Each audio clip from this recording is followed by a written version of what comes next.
In today's video, I'm going to teach you how to add date in Microsoft Loop. We'll keep this simple and clear. Start by opening your web browser and heading to the Microsoft Loop website. If you're asked to sign in, use your Microsoft account and you'll land on the Loop home experience. On that page, click Get Started with Loop to open the app. When Loop loads, pick the page or workspace you want to work in. In this walkthrough, a page called Test is used, but you can select any page you like.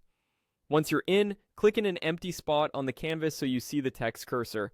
This ensures that whatever you add is placed exactly where you want it. Now, type / followed by the word date. As soon as you press the slash, Loop opens its command picker, which is a quick menu for inserting components. Keep typing until you see date appear, then click date to insert the date component. A small calendar picker pops up right where your cursor is. Choose the day 27 to insert that date into the page. You'll see a neat date chip appear. Click on a blank area of the canvas to confirm the selection and exit the picker. Let's add another one the fast way. Click back into the page and type a single /. The command picker opens again. Select date from the list, and when the calendar shows, pick 27 once more. That's all there is to it. Your dates are now embedded in the Loop page. A few tips to make this smoother. If you don't see date in the picker right away, just keep typing DATE and it will filter the results.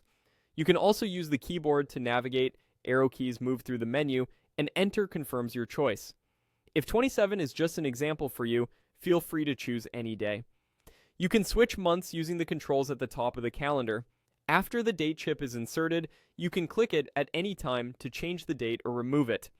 And if your cursor isn't showing, click on an empty space first so Loop knows where to place the component. That's it. You've learned the quickest way to add dates in Microsoft Loop using the / command and the built-in date picker. Thanks for watching, and happy organizing.